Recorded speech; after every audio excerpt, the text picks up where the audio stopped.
Good morning and welcome back to Primrose and Prose. Today marks the beginning of something I've been quietly dreaming about for quite some time. This is the very first episode in a new series I'm calling Reverie of Rooms.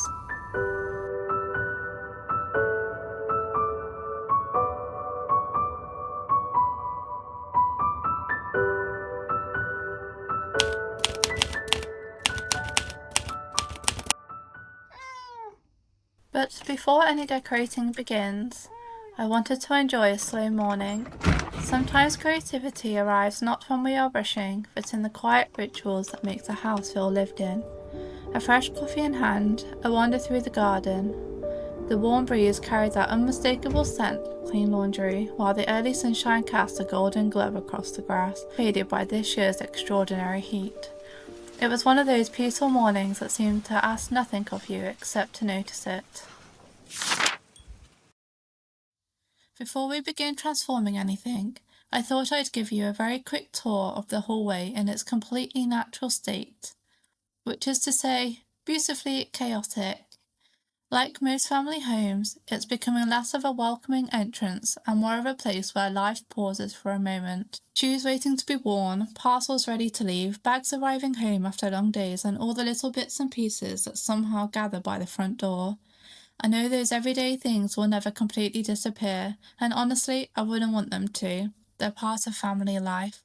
But my hope is that with a little thoughtful decorating, more curated than cluttered, more comforting than chaotic. Or, at least that's the dream.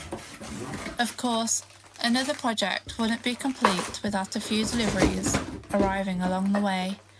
Inside these boxes are just a few of the essentials I need to begin bringing this vision to life.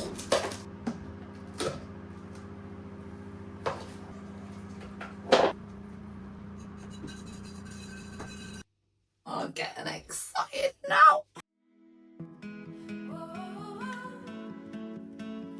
The first job was giving the entrance a fresh coat of brilliant white paint, using the leftover paint on my mum's recently decorated hallway.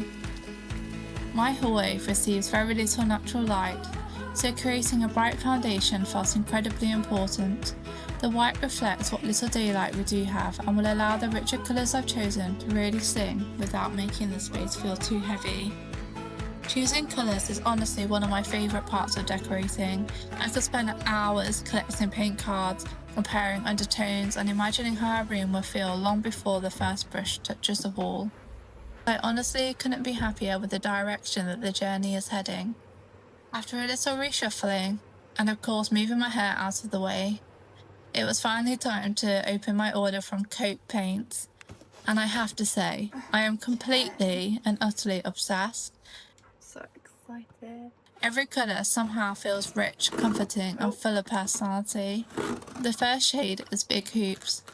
This beautiful ochre will become the statement colour, covering the lower half of the hallway walls, with panelling that climbs the staircase before continuing across the landing. To balance the warmth, I paired it with camber. When I saw these colours together, everything suddenly clicked into place. Camber has this incredible golden softness that changes throughout the day, almost as though the walls are holding on to summer light. I can already imagine how beautifully it will go with the trimmings that come with Halloween and Christmas. And finally, my favourite, Brasserie Brown. I genuinely think this may be one of the most beautiful paint colours I've ever seen. It's somewhere between deep aubergine and rich chocolate, with an incredible warmth that feels both timeless and dramatic. This will be painted across the banisters, the trim, and perhaps even the downstairs doors. I simply can't wait to see it filling this home. Now, if you're wondering why there still seems to be endless sample pots appearing from the box, well, my imagination rarely sleeps. At 4 o'clock one morning, I woke up after dreaming about painting a floral mural climbing the staircase, filled with flowers inspired by my own garden.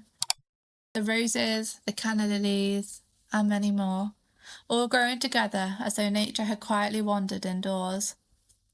I've been using AI to help visualise the idea, and while I absolutely adore how it looks, I do wonder if it might be just a little too much alongside the ochre walls. So instead, I'm thinking of moving the mural to the freshly painted wall beside the front door. That way, as you walk downstairs, you're greeted by something unexpected, a little moment of wonder waiting quietly by the entrance. And perhaps that's exactly what I want this whole series to become. Not simply decorating rooms, but creating little moments of everyday magic throughout our home. Thank you so much for joining me for the very first chapter of Reverie of Rooms. Full moonlight, I got a silver bullet, you say let's